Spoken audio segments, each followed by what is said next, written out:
ReefBum is sponsored by Polo Reef, Champion Lighting and Supply, and ReefnBid.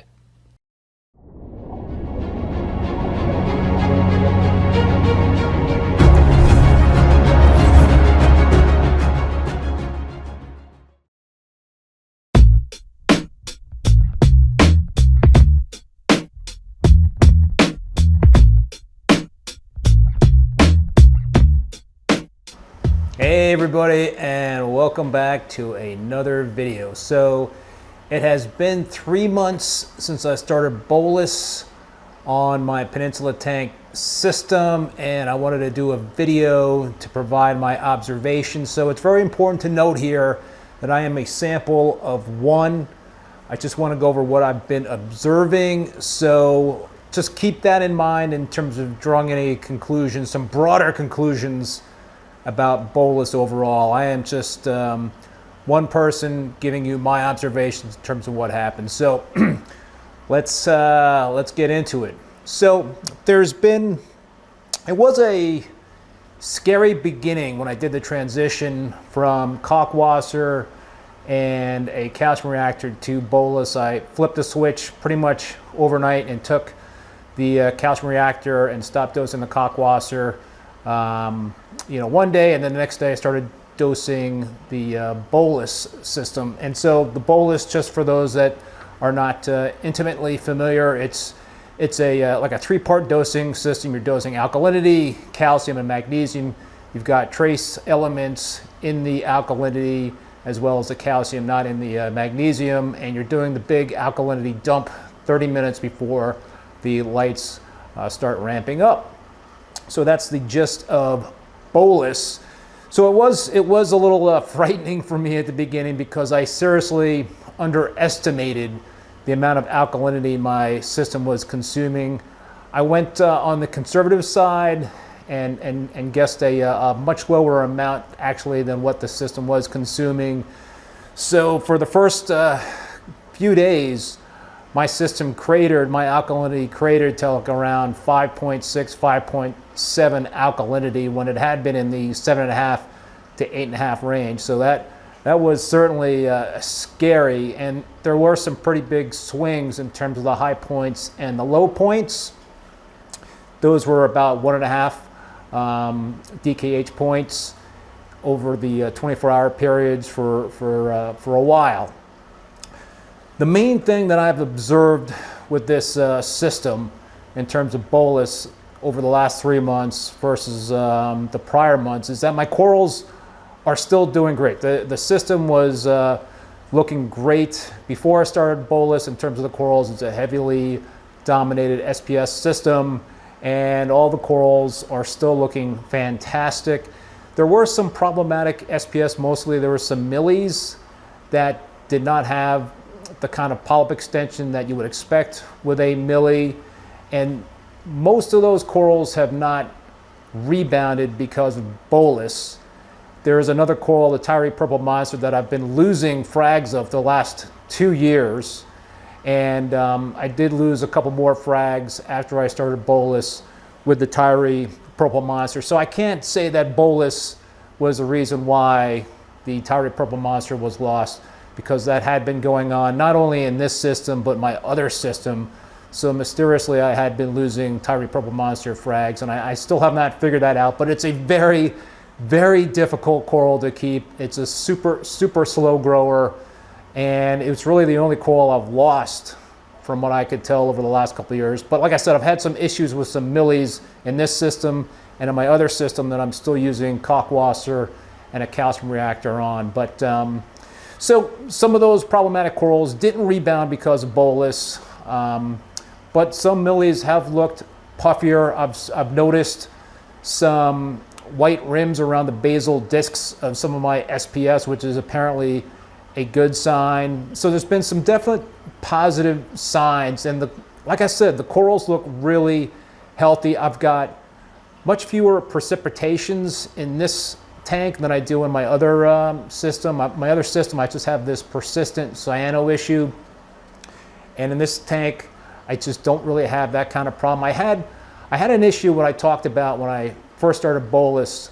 I have this Lobophora algae, which just had overtaken the rockwork in the tank, and it was spreading on the bare bottom, on the glass on the bare bottom of this tank. So it was a problem, and I think it was a cause of, there was a lot of things that were getting absorbed by that Lobophora algae. I put a nasal tang in 2.5 months ago or whatever, and that nasal tang has done an incredible job picking away at that algae. So there's dramatically less of that in the tank. I have not noticed it spreading on the bottom of the tank. Is that because of bolus?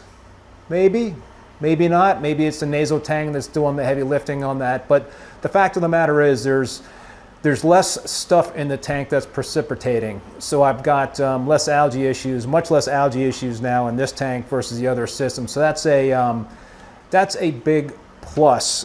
The other big plus is there is less detritus in this tank versus my other tank. And again, that I think is all related to the precipitation issue.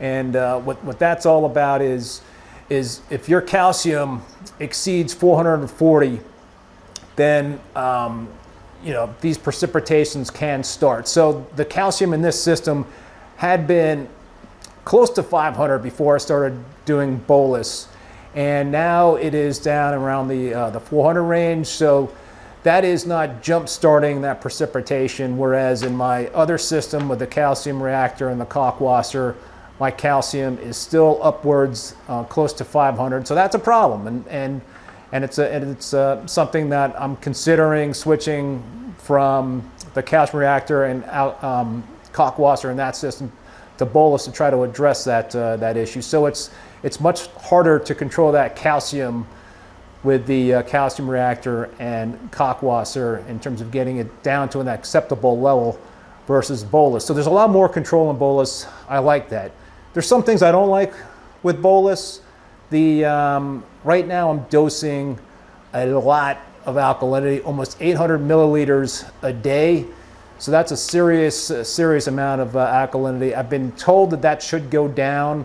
I'm 3 months in. Usually you see the full effects of bolus 3 months in, but given that I had a lot of precipitations at the beginning that I had to deal with, that it just might take a lot longer. So hopefully that number will drop and the alkalinity demand will be much less. So that is a bit of a negative for me, at least right now. The other thing is that I have less control with the trace element dosing in the bolus system. I mentioned that you're dosing alkalinity as well as calcium and magnesium, and you've got trace elements, groups of trace elements that get mixed in with the alkalinity component, and a group of trace elements that's mixed in with the calcium component. So you have less control because you've got multiple trace elements within each of those mixes. So right now my iodine is higher than what it was before I started doing bolus. And so is that because there's a lot of iodine in one of the trace element supplements I'm using for bolus? I've been told that there shouldn't be that much iodine to elevate the iodine in this tank in terms of dosing that a lot. Maybe because I am dosing a lot of alkalinity, the halogens are in the alkalinity mix. So maybe that's part of it. I don't know. Still trying to solve that mystery. So I kind of see, that is one of the things that I'm not used to in terms of that, having that less flexibility. Maybe I'm making a big deal about it. There are some other pluses though that I like with bolus that I wanted to mention. So I talked about the less precipitations, less detritus. There's also a lot less calcification going on in my probes, my pH probe, my temperature probe, conductivity probe. That's nice that I don't have to clean those things off really at all versus in my calcium and Kalk washer system where the probes get pretty caked on with that stuff. Higher pH is another benefit. When I started doing bolus, my pH had been slowly dropping. It was like in the 8.3 to 8.4, even 8.5 range for a while, but then it had kind of dropped down into the 8.0 to 8.1 range, which was, you know, sort of depressed in terms of what I was used to. But with bolus, it kicked back up into the 8.1 to 8.4 range, which is nice. It had been dropping recently, and I'd gotten as low as down to 7.9 as a low point, but the high point was still 8.3. It has ticked back up to 8.0. I think approaching 8.1 now is the low point, and the high point is 8.4. So in general, I've been seeing a higher pH with bolus versus when I was doing the Kalkwasser and the calcium reactor. Another cool thing about bolus is that there are fewer moving parts. So no more calcium reactor, no more dosing pump to regulate the flow rate of that calcium reactor, no more regulator to regulate the flow rate of the carbon dioxide. In my other system, recently my CO2 regulator crapped out on me.